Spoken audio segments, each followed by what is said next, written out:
Hi, I'm Cheryl Manning, and I'm on the Bonsai Time podcast, Bonsai On.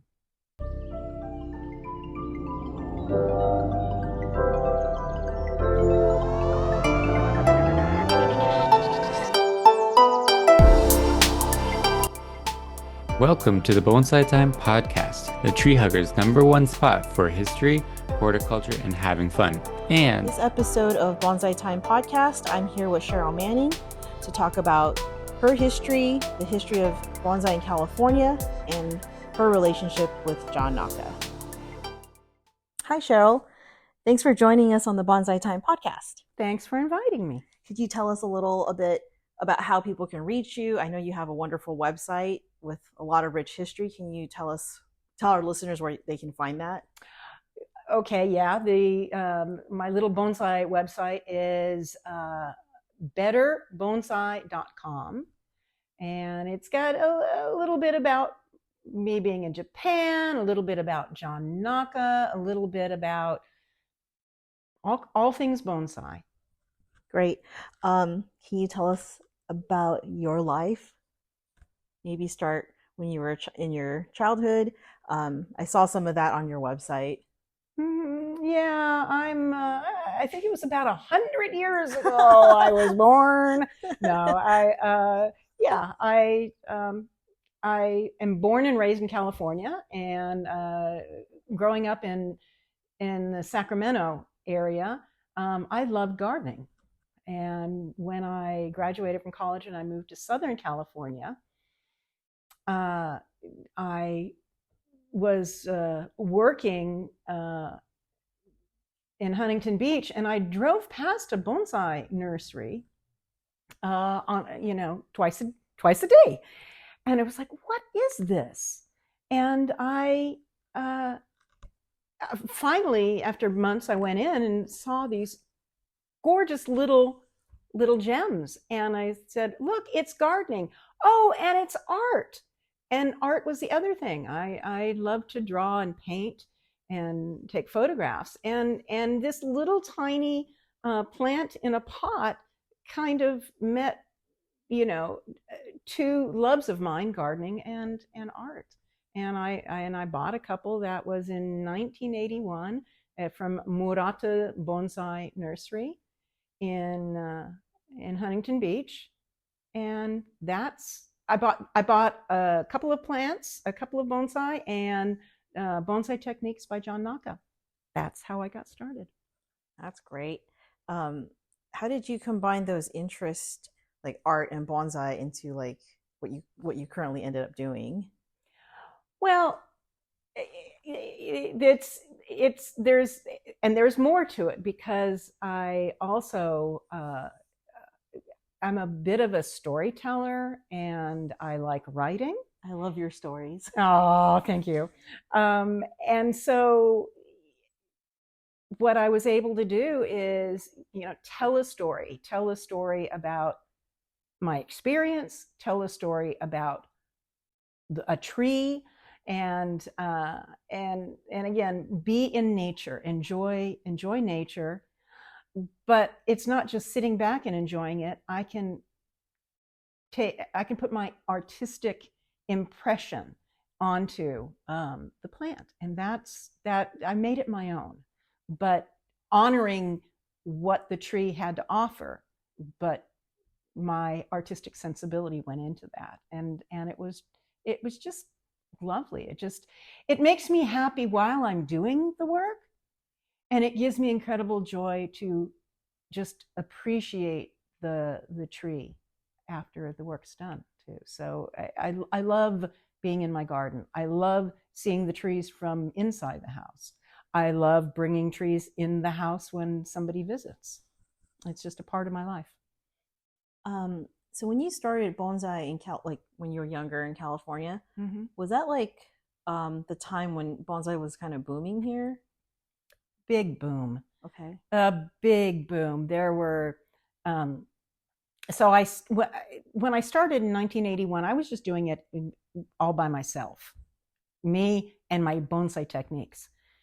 And it wasn't until 1984 before, when I got married, I moved up to Los Angeles, that I saw my first bonsai show. It was a Satsuki show. It was incredible. And I joined my first club, and it was Satsuki Kai. And I met, well, it was George and Kei Yamaguchi, Ben Oki, Richard Ota, Frank Goya, Sam Nakano, and many others. It was conducted in Japanese, and I thought all bonsai was conducted in Japanese. But I met such, these were, these were wonderful bonsai masters, and they became my first bonsai friends. I was very lucky. Did you know some of them were like, I mean, I guess now when I look back, I think of them kind of like pioneers. But like when you met them, did you think anything? You didn't even know who they were. I had no idea. These were guys that and a few women, but mostly men. And they just would bring their trees in, and they'd work on their trees, and they'd speak in Japanese. And I had Kei Yamaguchi and Frank Goya, in particular, sometimes Ben Oki, they would translate for me. So at least I had a clue to what was being said. But yeah, they became my friends, and they were just friends. I had no idea how incredible they were. That they were the pioneers of bonsai here in Southern California. So when you were at those meetings or that show, or the club, being Caucasian and not speaking Japanese, were there other Caucasians that didn't speak Japanese there? There were two, Barbara Campbell and Mort Lowy. Those were the only other two Caucasians. And in the past, this is what I'd found out, I'd heard, in the past, other Caucasians would come, bring trees, say work on the trees, and then they'd leave. And so they felt used. They didn't want somebody, they come and do my tree, and then they would never show up again. They wanted free labor. And so they weren't very, George Yamaguchi in particular was not, he was the leader of the pack. And he wasn't really enamored of me joining. And it took me being there for a year and a half and bringing in really good material before he warmed up. It took a year and a half for him to warm up to me, and we ended up being best friends. So I won him over. But it was, there were never a lot of Caucasians in the group, but I was honored to be a part of that and to be able to call them my friends. Yeah. Nice. So how did just being introduced to that club? I'm guessing you ended up joining a bunch of other clubs, because that just seems to happen down here. End up with you going to Japan. So yes, indeedy. When I was so naive, I thought, oh, bonsai, it's a Japanese art. It's conducted in Japanese. When I found out there were other clubs in English, oh my gosh. So I joined Descanso and Kofu Kai and Santa Anita, and there was a Shohin group that folded into Santa Anita at a time. Anybody that would take me, and Seiki Kai, the Suiseki Club, I became very active in a lot of clubs, and I was soaking in as much as I could. And I also met Harry Hirao, and I took class with Harry for a while. Became good friends with Khan and Kei Komai. And again, these are the big names. They were just my friends. I had no idea who these people were. But I just adored them. I adored them all. They were very embracing. They encouraged me. They were very nice. Now, and then eventually I went to a CBS show, and I met the John Naka, the man behind Bonsai Techniques. And I watched him do a demo, and I introduced myself, and he was just the most wonderful guy. He was just so engaging, and that was that. Eventually I was invited into California Bonsai Society. Eventually, he made me, I became one of John's students. And that was huge for me. He was such an amazing person, and he became a very dear friend, in addition to being my sensei, my mentor. But it was through Golden State Bonsai Federation. They are the ones that did the bonsai apprenticeship. Could you explain just to people that are outside California what that is? So Golden State Bonsai Federation is a federation. It used to be about 70 clubs. I think it's now about 50 clubs. Some clubs have folded, unfortunately. And what they and it was Hideko Metaxas was president. This was in the late 1980s. And she was president, and she was friends with Yasuo Mitsuya in Toyohashi, Japan. And she proposed sending an American from Golden State to Japan to apprentice. And she did the introduction, and the first person to go was Kathy Shaner. And she's from Northern California. And then a couple of years later, Dennis Makashima, also from Northern California, went. And it was out there that, this is, you can do this. Does anybody want to do this? And I was the first person from Southern California.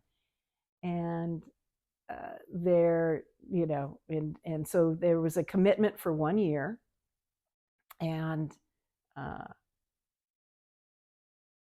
And John Naka, bless his heart, unbeknownst to me, after I'd been accepted, he wrote a letter to Yasuo Mitsuya to introduce me. She's my student, and blah blah blah. This is who she is. She's you can count on her. She'll do good. And that was really wonderful, because Mitsuya-san had incredible respect for John, and John the same for Mitsuya. So that was really nice to find that. I didn't find that out until after I'd finished my apprenticeship, but that was so it's what I find is that bonsai, it's like a family. And that's when I am part of the Daijuen family. That's where Mitsuya-san, that's the nursery where he studied. So all the apprentices and their apprentices are part of the Daijuen family. But here I was part of the John Naka and Hirao family, and the Yamaguchi. I mean, all of these people that are my friends, and people that I've looked up to for so many years. It's more than friends. It's like family. Mm-hmm. I like that John Naka did that without even telling you. Yep. I've heard stories like that where Japanese people, they don't quite just tell you that they did something nice for you. They just did it, and you maybe find out later. I found out after I returned from Japan, and I didn't find out from John. It was Alice, his wife Alice, who told me that he did this, and it was all his words, his sensibility. But she was the one that could write it. She's the one that had the it was in her handwriting. He signed it, and so yeah, he put together Bonsai Techniques, but she was the editor, so she was his editor. Oh, unspoken. And she's the one that told me about it. Yeah. Mm-hmm. So you were the first out of Southern California. Mm-hmm. How did you did you just hear about it and decided, hey, I want to go? Or how did that process work? Well, Kathy was still there. She did a total of 4 years in Japan. And Dennis, he was there for I don't know if it was like a year and a half or something, but he'd be there he had a booming, he's an arborist. So he had clients in California. So he'd be in Japan for a month and a half or something. And then he'd be in California for a month and a half. So he did a half-time thing. But he was the second person. He completed what he could do, and it was, yep, this is it's available. Who would like to do this? Who's capable of doing this? And I had a very generous husband who said, okay, a year, I'll give you a year. Yeah, you can do this. And it was he knew how much that I loved bonsai, and it was very generous of him to let me go. And at the end of my stay, I did get invited for 3 more years. Oh, Mitsuya-san and Richard said no. I said no. 1 year, I'm good with that. So yeah, I came home, but yeah, it was just wonderful. Can you tell us what it was like to be an apprentice in Japan under Mitsuya-san? Well, it was wonderful. And not only did I have Mitsuya-san was my sensei, or my oyakata, he's my boss. Yo-chan, he's my senpai, my senior colleague, and he was there for a year before I came aboard. And so he's kind of, even though he was like much younger than I, he was my senior colleague. He kind of showed me the ropes, and that's a job of a senpai. And then there was Mrs. Mitsuya, who worked as hard in the bonsai nursery as anybody else did. So she was another partner there. And basically the day started at about 6:30. My job was to make the traditional Japanese breakfast for 5 people. And then Yo-chan and Mrs. Mitsuya and I walked the dogs. There were 4 dogs there. So we walked dogs. I helped hang laundry. And then we were in the nursery until it's usually about 5:30. And then after that, I assisted making dinner. And after cleaning the kitchen and walking the dogs another time, at about 8 o'clock, 8:30, my day was done. So it started at 6:30. It went to about 8:30 p.m., 6 days a week. And then on Sunday, Yo-chan, he had similar hours. He didn't have to help with dinner. I had extended time. But on Sunday morning, I cleaned half a house. He cleaned the workshop in the nursery. And then I went grocery shopping with Mrs. Mitsuya and her mom. And then I helped make lunch. And then every other Sunday I had half a day off. That was my life. It was not a vacation. It was a lot of hard work. But I learned more in 1 year in Japan than I had done the previous 12 years in California. Mm-hmm. So it was just you and your senpai, just mm-hmm. 2 people doing all the work? No, Mitsuya-san did work, but he did, and Mrs. Mitsuya. So there were really 4 of us in the workshop. Okay. And you stayed with them, or I don't know how that I works. lived with them, and Richard said, this is cost effective. So I slept on the tatami mats. I slept on the floor. I loved it. Best sleep ever. It was a traditional Japanese house, but it was a newer build. So it was only a couple of years old, year or 2 old when I went there. And it was, you stepped out of your shoes in the entry, and then you stepped onto the tatami mat, and either in just socks, we just wore socks mostly, or slippers. And I lived there. And so they provided everything, the food, the stuff. She comes back from the store and she's got like a little apron for me. Very cute. It's very sweet. My biggest expense, they had the newspapers. I got the Japan Times. I had an English newspaper to read. It was like 4 sheets of paper, and it was probably about $40 a month. That's kind of the only thing I spent money on. They took care of everything. It was just wonderful. And Mitsuya-san, what a wonderful guy. He was you know, a hard worker, and he expected everyone to do their fair share. But he had a great sense of humor, and he had a wonderful smile, and he was just I just was happy to be there. It was just wonderful people. And lucky for me, unlike I've heard from other apprentices that you know, including Kathy Shaner, that you know, they've had problems. And a lot of the problems have to do with the language barrier. And I was not fluent at all, not even close. But Yo-chan spoke more English than I would ever learn in Japanese. And we both carried our little dictionaries. And it was his job as senpai to make sure that I didn't screw up. And he did the best job, because if I was misunderstanding something, he made sure that I got, you know, that he set me right. And so I think a lot of the problems other apprentices have had is going there not fluent and struggling. And I was lucky to have both Mitsuya and Yo-chan by my side. Mm-hmm. How did you prepare for the trip? Like, did you have to study the Japanese culture or how to cook? Because you had to cook the Japanese breakfast and dinners.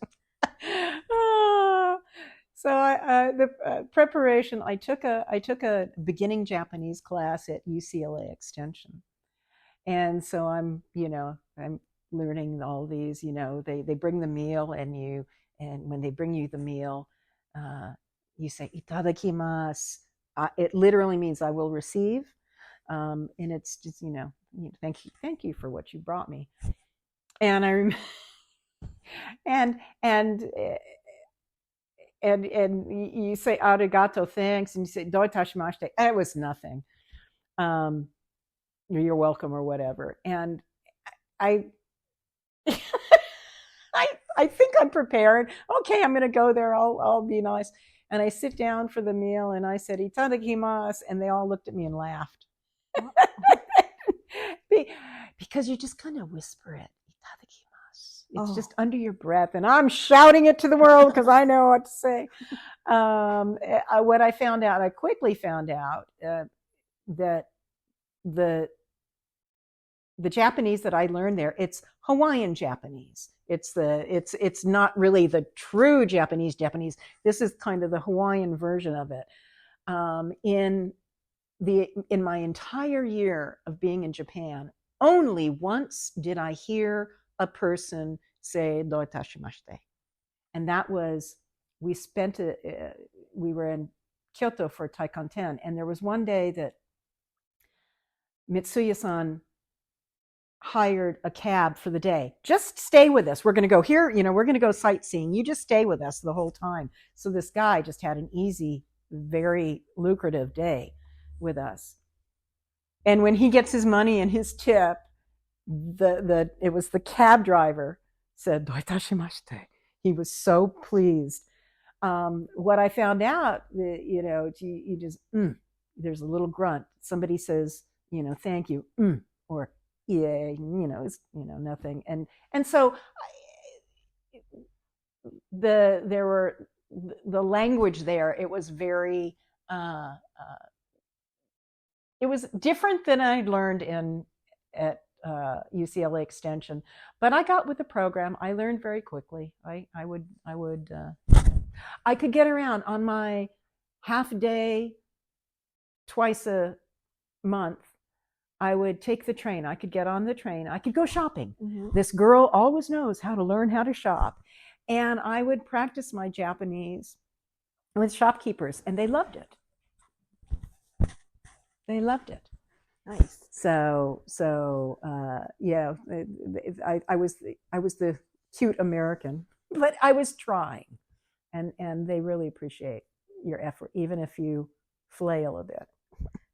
Did you get any advice from like John Naka or Harry Hirao or Ben Oki or even Kathy Shaner or Dennis Makishima about going there and what to expect?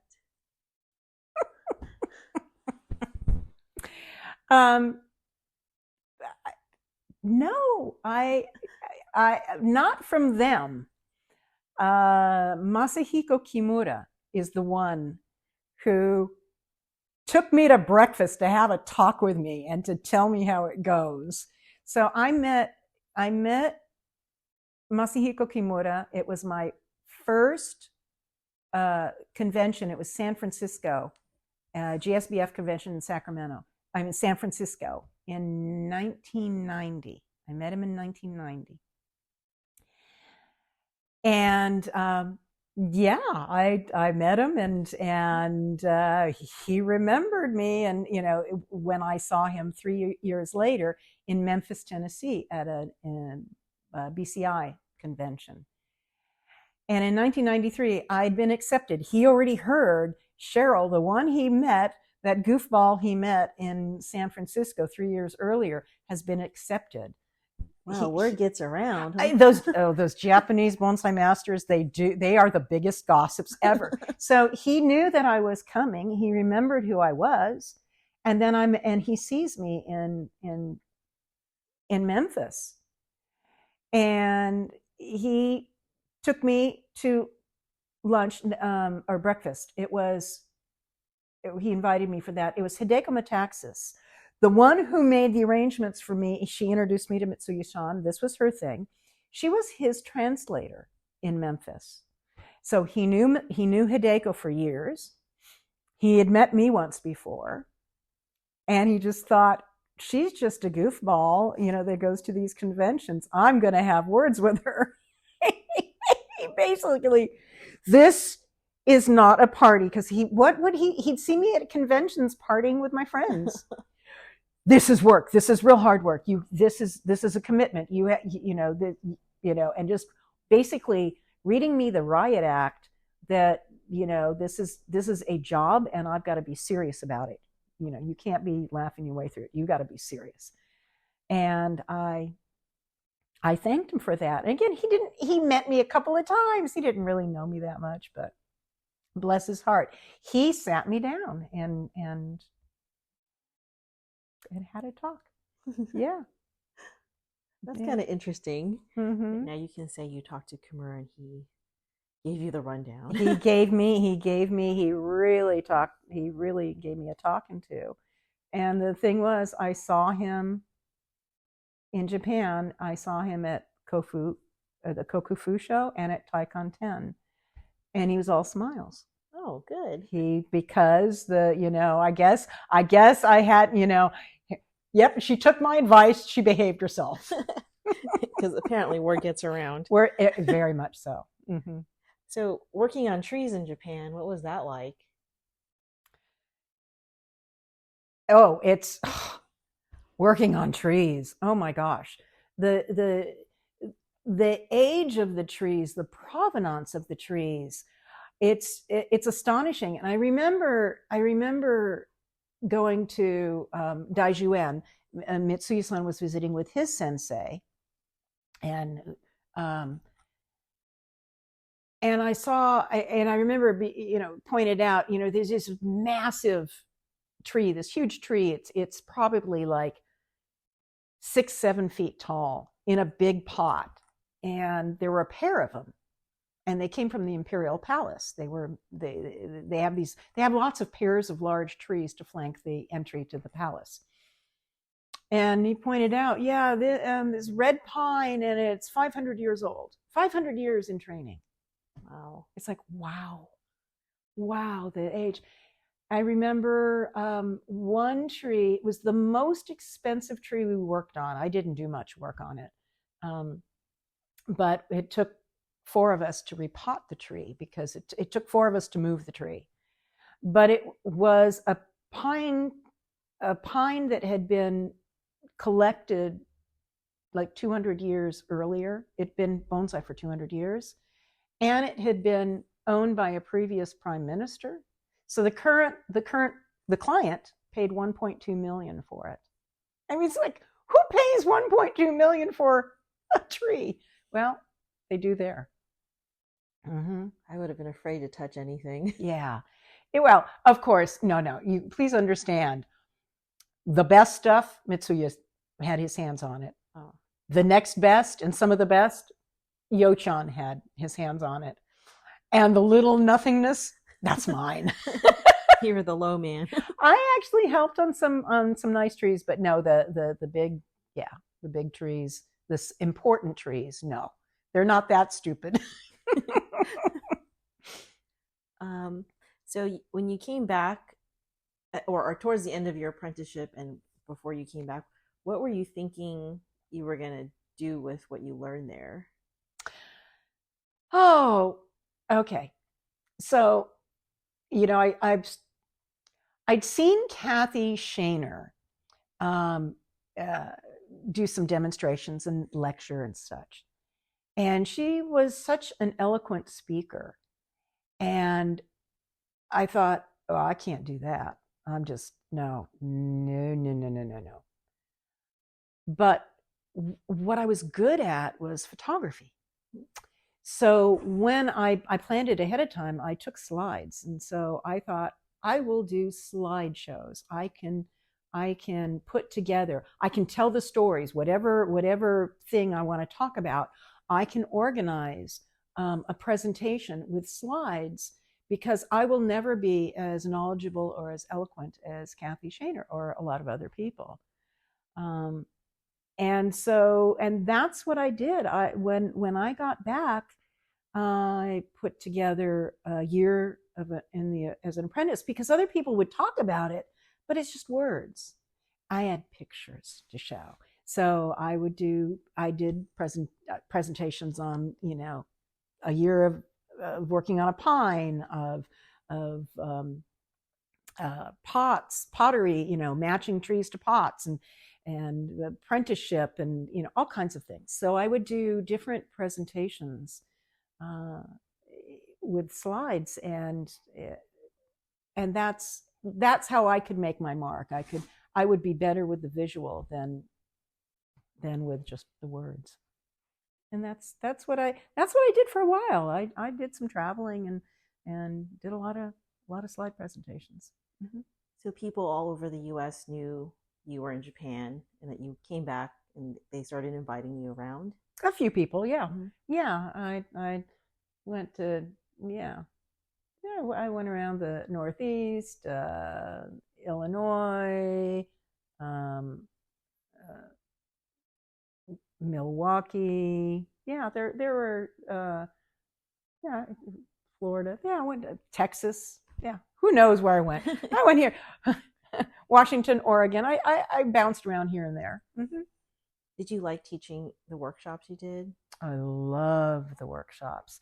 Workshops, that is one thing that, it's one of my favorite things, was doing workshops.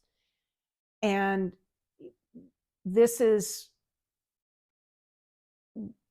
kind of my big thing.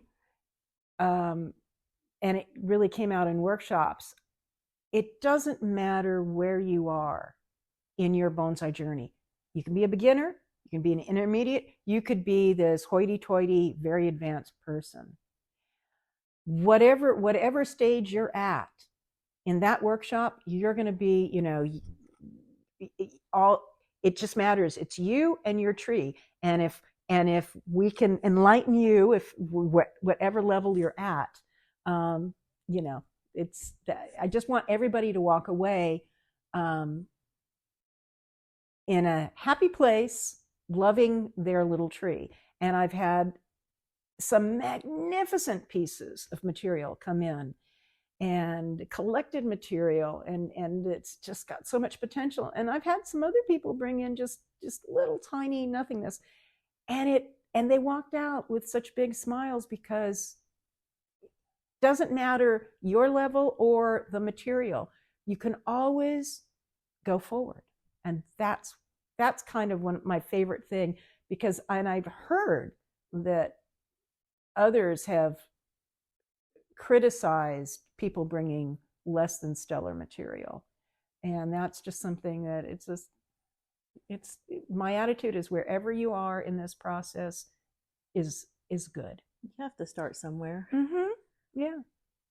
Yeah, I thought you were a good teacher. I mean, for the little time I spent, not that I took one of your workshops, but when we did the demo together at the Huntington. Oh, that was fun, wasn't it? Yeah, because the pressure was off and where we could just have fun. That's it. And that's it. That's the whole thing. I know some people are so serious, and I had a friend of mine got so upset she left a workshop. The friend and the workshop leader will remain unnamed, but it was terrible. It's a friend of mine and she's really talented, and she had a really bad experience, and it was, that should never happen. So yeah, workshops are the places where everybody can show up, and they should all have a good time. That's my goal. So where are you now with bonsai? Well, okay, you saw my backyard, my fluffy trees. I have been kind of taken a sabbatical from all of this. I had COVID hit at the same time I was taking care of my mom in Sacramento, so that impacted my work on trees. And then, as you can see with my house here, my ongoing renovation, I'm very proud. I have a completed kitchen. A lovely house, a completed kitchen now. But this homemade house, it's renovation. It's just two of us working on it, and so that's taking up a lot of my time. But I've got some sweet material in the backyard. Yeah, you do. And I'm going to be dedicating a lot of time to getting that stuff in shape, because some of it's quite special, and it deserves to be taken care of. Yeah, you had some legacy trees back there, which I thought I've got a number. I've got the last two trees that John Naka designed. I have a mini Goshin that John Naka created, the trees and the grove, a seven tree femina grove in 1980, I think it was 82 or 85, for my friend Elaine Graysick. And so now I've got this album. I have the tree, and I've got the grove, and I've got the album of photos of John styling trees in 1981, 1982. And so, yeah, he created several trees. There was a big oak out there in the driveway. The oak tree, he dug that oak tree out from Central California in 1984. Wow. And gave that to Maribel. Yeah. So there are trees that either he dug or he designed. Yeah. So hopefully they will find good homes in public collections when I'm ready to give them up. That's always hard to give something up. No, I want those. Those are important trees. Yeah. They need to be in public collections. I don't always recognize trees when I see them over and over again, but those I recognize right away. Yeah. Okay, we're going to do a part 2, so please stay tuned for that. The Bonsai Time podcast is purely grown and horticulturally crafted by Kevin Ferris, Ryan Houston, and Kelly Louie. To find out more and see pictures about today's interview or sponsors, see the show notes linked in the description. Submit questions, suggestions, or tree pictures for future discussion episodes. Find the contact form on our website, bonsaitimepodcast.com, or message us directly at bonsaitimepodcast@gmail.com. If you'd like to support future episodes, please rate us, share episodes, donate, or become a sponsor. The music on today's episode was provided by MIDI Cancer. To find more of their work, check out their SoundCloud and Bandcamp pages. To stay in touch with us, subscribe to the Bonsai Time podcast on your favorite podcast app, Instagram, or YouTube, and Facebook. Contact us individually. Kevin's Instagram is Kevin_Ferris PNW. Kelly's Instagram is Bonsai with Kelly. Ryan's website is invivobonsai.com, and his Instagram is invivobonsai. Thank you all, and remember, bonsai on!